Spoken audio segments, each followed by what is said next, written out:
नमस्कार सभी साथियों का एक बार फिर से स्वागत है आपके अपने इस YouTube चैनल पर। साथियों, बात करने वाले हैं आज इस वीडियो में रीट एग्ज़ाम 2021 में कट ऑफ की बात करने वाले हैं कि जो आपकी जो एक्सपेक्टेड कट ऑफ है वो क्या रहने वाली है। साथियों, रीट 2021 का जो एग्ज़ाम है वो पूर्ण हो चुका है। अब बात यहाँ आती है कि इसकी जो कट ऑफ है वो क्या रहने वाली है। आपने कहीं कहीं सोशल मीडिया पर या कहीं आपने जो देखा होगा कि भाई कट ऑफ तो 140 प्लस रहने वाली है, 130 प्लस रहने वाली है या 135 प्लस रहने वाली है। तो इन सभी जो अफवाहें हैं इन पर आपको ध्यान नहीं देना है, जबकि एक्चुअली हम देखा जाए तो इसकी जो वास्तविकता है वो कुछ अलग ही है। वो सभी के बारे में आज हम चर्चा करने वाले हैं। दोस्तों, आपने देखा होगा कि जो रीट का एग्ज़ाम का जो लेवल है वो अक्सर सुनने को आता है कि बहुत इजी था। तो मैं आपको बता दूं कि भाई जो रीट का एग्ज़ाम का लेवल है वो इतना इजी भी नहीं था और ज़्यादा हार्ड भी नहीं था। हम यूँ कह सकते हैं कि न तो ज़्यादा इजी था और न ज़्यादा हार्ड था, यानी कि जो मीडियम लेवल का जो एग्ज़ाम है उसे हम कह सकते हैं। अगर जो बच्चे जो स्टूडेंट्स बोलते हैं कि भाई इजी था तो फिर उनके पूरे में से पूरे नंबर आना चाहिए। भाई इजी का मतलब तो यही होता है कि अच्छे मार्क्स हैं, लेकिन ऐसा कुछ नहीं है। फिर भी कुछ ऐसे क्वेश्चंस हैं जिन पर अक्सर डाउट है और उसके जो डाउट वाले क्वेश्चनों के जो अंक हैं वो भी किसी स्टूडेंटों ने जोड़ रखे हैं। तो इस हिसाब से उनके जो नंबर हैं वो 130 35 से वो बता रहे हैं। देखिए दोस्तों, कहीं कहीं ऐसे हमारे विद्यार्थी हैं जो बोलते हैं कि 140 से प्लस हैं, 145 के समथिंग हैं। तो जी हाँ, हो सकते हैं, लेकिन कुछ एक ही स्टूडेंट ऐसे हैं जिनके 130 प्लस या 140 प्लस के समथिंग मार्क्स है वो आ रहे हैं। लेकिन आपको हताश होने की कोई आवश्यकता नहीं है। आपके जितने मार्क्स हैं वो जैसे ही आरबीएससी की फाइनल आंसर की आएगी उसके आधार पर आप अपने जो अंक हैं वो जांच सकते हैं। और आरबीएससी द्वारा जो आंसर की है वो जल्दी ही आपके सामने देखने को मिल जाएगी। 2-3 दिन के अंतर्गत आपकी जो आंसर की है वो आने की संभावना है। तो इस वीडियो में हम केवल रीट की कट ऑफ के बारे में ही बात करने वाले हैं। कितना स्कोर है वो आपका सेफ रह सकता है, अर्थात आप कितने स्कोर के स्टूडेंट हैं जो अपने आप को एक सिलेक्शन की दौड़ में मान सकते हैं, तो वो भी आज हम बात करने वाले हैं। और रीट लेवल फर्स्ट और सेकंड कितने प्रश्न हैं जिन पर आपको बोनस है वो मिलने की संभावना ही बनती है। तो साथियों, बोनस वाले प्रश्नों या डाउटफुल वाले प्रश्नों पर हमने कई तथ्यों या प्रमाणों के आधार पर चर्चा की है। तो आपने जो पिछली वीडियो नहीं देखी है तो उन वीडियो को एक बार अवश्य देखिएगा, ताकि आपको ये पता चल सके कि कितने प्रश्न हैं उन पर आपको बोनस मिलने की संभावना बनती है। साथियों, वीडियो को शुरू करते हैं। वीडियो शुरू करने से पहले अगर आपको इसी प्रकार की अपडेट प्राप्त करनी है तो अभी तक आपने हमारे चैनल को सब्सक्राइब नहीं किया है तो चैनल को सब्सक्राइब करके ज़रूर रखिएगा, क्योंकि इसी प्रकार का कंटेंट हमारे द्वारा आपके लिए प्रोवाइड करवाया जाता है। तो आप चैनल को सब्सक्राइब करके ज़रूर रखिएगा। वीडियो को अपने साथियों तक ज़्यादा से ज़्यादा शेयर भी कीजिएगा ताकि उन तक भी ये जानकारी है वो पहुंच सके। आपने पिछली वीडियो नहीं देखी हैं जो डाउटफुल प्रश्न और बोनस वाली हैं तो उनको एक बार अवश्य देखिएगा, ताकि आपके जो भी बोनस वाले क्वेश्चंस हैं उनको आपसे पता चल सके। चलिए साथियों, शुरू करते हैं वीडियो को। हम बात करने वाले हैं रीट कट ऑफ 2021 की। इससे पहले मैं आपको बता दूं कि साथियों, हमने 2021 का एग्ज़ाम दिया। 2021 का एग्ज़ाम 2018 के एग्ज़ाम के लेवल से थोड़ा इजी मान सकते हैं। भाई 2018 का एग्ज़ाम थोड़ा हार्ड लेवल का था, लेकिन सभी सब्जेक्टों का नहीं, जैसे साइकोलॉजी को लेकर के, थोड़ा मैथ्स को लेकर के, बस इसी कंपेयर के हिसाब पर थोड़ा सा जो 2018 का एग्ज़ाम था वो हार्ड लेवल का था। लेकिन 2021 का इजी है तो आपकी जो मेरिट है वो ऊपर जाने की संभावना तो बनती है। और एक रीज़न ये भी बनता है कि 2018 में आपकी जो वैकेंसी थी वो थोड़ा ज़्यादा थी और 2021 में वैकेंसी कम है, तो इसी को लेकर भी मेरिट ज़्यादा बन सकती है। और तीसरी बात हम ये लगा सकते हैं कि पिछली बार की अपेक्षा इस बार जो हमारे जो कई साथी हैं, स्टूडेंट्स हैं, उनको तैयारी करने का मौका ज़्यादा मिला, समय ज़्यादा मिला। और एक बात ये भी है कि उन्होंने अपने फेवरेट टीचर्स को पढ़ने का मौका मिला। डिजिटल प्लेटफॉर्म के माध्यम से, यूट्यूब के माध्यम से कई कई संस्थाओं में या कोचिंग संस्थानों में उन्हें टेस्ट देने का अवसर इस बार उनको मिला था। बल्कि 2018 में या जो भी पिछली वैकेंसियाँ हुई थी उसमें ऐसा अवसर है वो उनको देखने को नहीं मिला था। तो ये कई रीज़न हो सकते हैं। इस बार कट ऑफ थोड़ा हाई जा सकती है, लेकिन ज़्यादा भी नहीं जाएगी, उसके बारे में हम बात करने वाले हैं। तो साथियों कहीं बोल रहे थे कि 130 से 135 प्लस जाएगी, तो ऐसा कुछ नहीं है। हम लेवल फर्स्ट की कट ऑफ के बारे में बात करने वाले हैं कि अपनी जो पिछली 2018 की कट ऑफ क्या थी और 2021 की क्या रहने वाली है। साथियों 2018 पिछले साल जो जनरल है उसके 111 नंबर फाइनल मेरिट थी। उसके बाद ओबीसी की बात करें तो 108 उसकी जो फाइनल अंक की जो कट ऑफ थी वो रही थी। एमबीसी में आपके 106 रही थी और एससी कैटेगरी में 102 नंबर पर सिलेक्शन हो गया था। और एसटी में जो 98 नंबर है वो इसकी जो कट ऑफ है वो 2018 के अंतर्गत रही थी।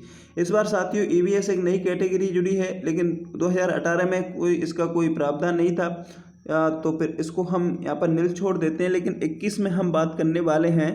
तो साथियों अब हम बात करते हैं कि 2021 में रीट लेवल फर्स्ट की कट ऑफ है वो क्या रह सकती है। देखिए साथियों, ये सभी जो कट ऑफ के जो आंकड़े हैं वो एक संभावित तौर पर एक सर्वे के आधार पर एकत्रित किए गए हैं। तो जो यहाँ पर आपको जो आंकड़े बताए जा रहे हैं उनसे आपको 1-2 नंबर कम या ज़्यादा आपको देखने को मिल सकते हैं। बाकी 100% आपका जो कट ऑफ का जो आंकड़ा है वो यही रहने वाला है। आपकी जब मेरिट जारी की जाएगी तब आप देख लेना कि भाई हमने जो बताया था, हम ये भी बता रहे हैं कि 2 या 3 नंबर आगे पीछे हो सकते हैं, बाकी ऐसा कुछ भी नहीं है। तो चलिए देखते हैं, बात करते हैं कि 2021 में जनरल की जो कट ऑफ है वो 122 से 125 जा सकती है इस बार, क्योंकि थोड़ा लेवल पेपर का कम माना जा रहा है, तैयारी का समय भी ज़्यादा मिला है और भी कई रीजन्स हैं वो इसके अंदर देखने को मिलते हैं। तो जनरल की 120 से 22 जिसके बन रहे हैं वो आप पे सिलेक्शन की दौड़ में मान सकते हैं। 120 प्लस तो आपको 100% शेप मान सकते हैं। उसके बाद ओबीसी 120 से 123 के संदर्भ में उसका जो कट ऑफ का आंकड़ा है वो रह सकता है। एमबीसी वालों का जो कट ऑफ है वो 119 से 122 रह सकती है। उसके बाद हम बात करते हैं एससी वाले में, तो एससी 116 से 119 के मध्य जिसके नंबर बन रहे हैं वो अपने आप को सिलेक्शन की दौड़ में मान सकते हैं। और एसटी में 112 से 115 या 16 जिसके नंबर हैं वो यहाँ पर कट ऑफ है इसकी रह सकती है। और ईडब्ल्यूएस की जो कट ऑफ है वो 113 से 118 रह सकती है, क्योंकि इतनी ईडब्ल्यूएस की ज़्यादा जाने वाली नहीं है, वो समथिंग एससी और एसटी के दायरे के अंतर्गत ही रहने वाली है। तो साथियों ये थी आपकी जो रीट लेवल फर्स्ट है उसकी जो कट ऑफ है।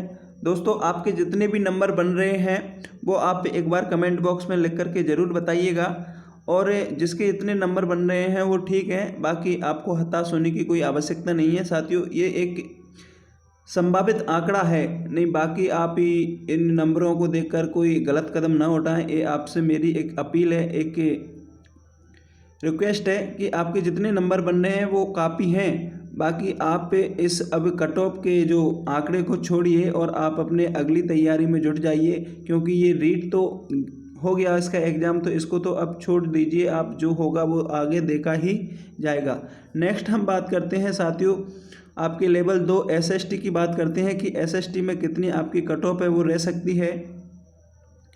तो साथियों हम पिछले आंकड़ों की बात करें तो जनरल में आपकी 110 रही थी, ओबीसी में 109 आपका जो कट ऑफ का जो लेवल है वो रहा था। एमबीसी में 109 समथिंग बराबर ओबीसी और एमबीसी में रहा था। उसके बाद एससी की बात करें तो 105 था और एसटी की बात करें तो 103 था।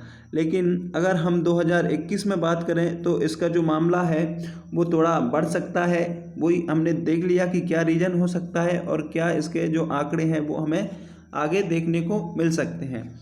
तो साथियों, हम बात करें कि जनरल 2021 में जो एसएसटी में आपकी जो कट ऑफ है वो 121 से 126 के मध्य रहने वाली है। ये आपका जो फाइनल है वो मान सकते हैं आप। उसके बाद ओबीसी की बात करें तो 120 से 123 जिसके बन रहे हैं वो अपने आप को सेफ मान सकते हैं। नेक्स्ट बात करते हैं एमबीसी की, तो 119 से 122 जिसके मार्क्स आ रहे हैं वो अपने आप को सेफ है, वो उस कैटेगरी में मान सकते हैं। एससी में 115 से 119 वाले ये अपने आप को सेफ मान सकते हैं। एसटी में 113 से 115 और ईडब्ल्यूएस में 114 से 117। साथियों, ये आपके जो रीट का एग्ज़ाम और आपकी जो ग्रेजुएशन है उन सभी के मार्क्स को जोड़ करके आपके जो नंबर हैं वो बताए गए हैं। और इसमें हम ये भी बात करते हैं कि पिछली बार जो रेशो था वो 70-30 का था, इसलिए थोड़ा, और इस बार जो रेशो है वो 90-10 का रहने वाला है। तो आपको यहाँ पर किसी प्रकार की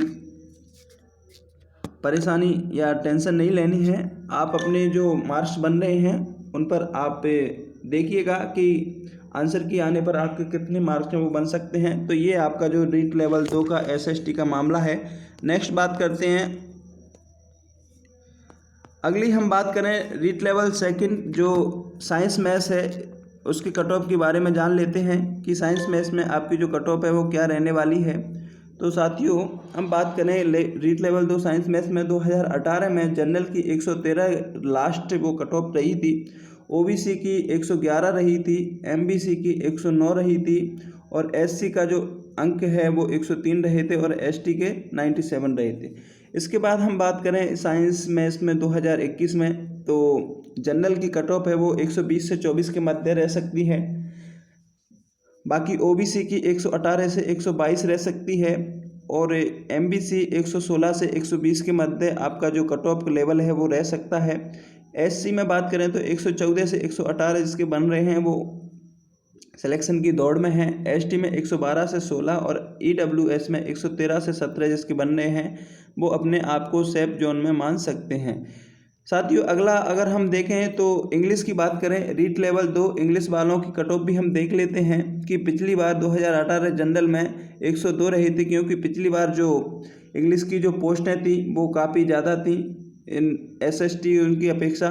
तो ओबीसी में बात करें तो 99 रहा था, एमबीसी में 98 रहा था, एससी में 93 था और आपके एसटी में 87 मार्क्स तो वो लास्ट कट ऑफ थी। उसके बाद हम एससी में बात करें तो इस बार की जो पोस्टों का वर्गीकरण आने के बाद हमने ये आंकड़ा तैयार किया है। तो इसमें क्या है कि जनरल में 110 से 113 जिसके बन रहे हैं वो आप सिलेक्शन की दौड़ में अपने आप को मान सकते हैं। बाकी ओबीसी में 108 से 111, एमबीसी में 107 से 110, एससी में 105 से 108, एसटी में 87 पहले रही थी, इस बार 103 से 106 के मध्य आप मान सकते हैं। बाकी ईडब्ल्यूएस में 104 से 107 के मध्य जिसके बन रहे हैं वो अपने आप को 21 सिलेक्शन की दौड़ में मान सकते हैं। साथियों, ये आज की जो कट ऑफ ही इसके बारे में हमने चर्चा की है। और एक बात और मैं आपको बता दूं कि आपके जितने नंबर बन रहे हैं वो एक बार कमेंट बॉक्स में ज़रूर बताइएगा, ताकि हमें पता चले कि किस स्टूडेंट के, और अपनी कैटेगरी के साथ बताना कि कितने नंबर हैं वो आपके बन रहे हैं। और हम ये भी बात करने वाले हैं कि आपका जो सेफ स्कोर है वो कितना। तो दोस्तों, मैं बता दूं कि जिस भी स्टूडेंट का 120 प्लस रह रहा है, जिस भी स्टूडेंट का स्कोर 120 प्लस रह रहा है वो अपने आप को एक सेफ जोन में मान सकता है। और वो अपने जो डॉक्यूमेंट्स हैं वो सभी डॉक्यूमेंट्सों को क्लियर रखिएगा, क्योंकि आप सिलेक्शन की दौड़ में हैं और आपको कौन कौन से डॉक्यूमेंट्स है वो रखने हैं, वो हम अगली वीडियो आपको बना करके बता देंगे कि आपको किस किस डॉक्यूमेंट की आवश्यकता पड़ती है, किस प्रकार आपके सिलेक्शन की चयन प्रक्रिया होती है, उसके बारे में भी हम अगली वीडियो में जानेंगे। तो जिसने अभी तक के जिस भी साथी जिस भी स्टूडेंट ने अभी तक हमारे चैनल को सब्सक्राइब नहीं किया है तो चैनल को सब्सक्राइब करके ज़रूर रखिएगा। अगली वीडियो हमारी जो डॉक्यूमेंट्स है यह चयन प्रक्रिया के आधार पर रहेगी और डाउटफुल प्रश्नों के आधार पर भी हमने एक सीरीज चला रखी है, तो इसमें आपके किसी भी क्वेश्चन पर डाउट हो वो भी आप रख सकते हैं। और वीडियो को अपने साथियों को ज़्यादा से ज़्यादा शेयर ज़रूर कीजिएगा। बाकी साथियों, एक विवाद है वो इसमें बना हुआ है BSTC B.Ed वाला, तो वो BSTC B.Ed वाला जो विवाद है वो अभी मामला उसका कोर्ट में है। बाकी हम देख सकते हैं कि इसका जो मामला है वो कोर्ट में है, उसके फाइनल फैसला आने के बाद ही इसका जो निर्णय है वो लिया जाएगा। बाकी आपकी जो पोस्टें हैं वो 31,000 हैं, इसमें से 15-15 आपकी जो डिवाइडेशन है वो किया जा सकता है। जी हाँ दोस्तों, अगर मैं बता दूं कि अगर हाई कोर्ट का फैसला STC में B.Ed को शामिल करने का आता है तो ऐसा नहीं है कि वो STC और B.Ed दोनों को समान रूप से जॉइनिंग का जो आधार है वो रखे। नहीं, ऐसा नहीं हो सकता, क्योंकि उनको भी कुछ न कुछ आधार पर शामिल करने का जो निर्णय है वो लिया जाएगा। अगर ऐसा होता है तो आपका जो 70-30 का रेशो के आधार पर आपको शामिल है वो किया जा सकता है। बाकी ऐसा नहीं है, क्योंकि कोड ऐसा जो अनुमान लगाया जा रहा है कि जो BSTC का जो लेवल फर्स्ट है उसमें B.Ed को शामिल नहीं किया जा सकता, ऐसा अनुमान हमें देखने को मिलता है। बाकी आपकी जो क्या राय है वो कमेंट बॉक्स में लिख करके ज़रूर बताइएगा। वीडियो को ज़्यादा से ज़्यादा अपने साथियों को शेयर कीजिएगा। चैनल पर नए हो तो चैनल को सब्सक्राइब करके ज़रूर रखिएगा। मिलते हैं नेक्स्ट वीडियो में, तब तक के लिए बाय बाय, टेक केयर, जय हिंद, जय भारत।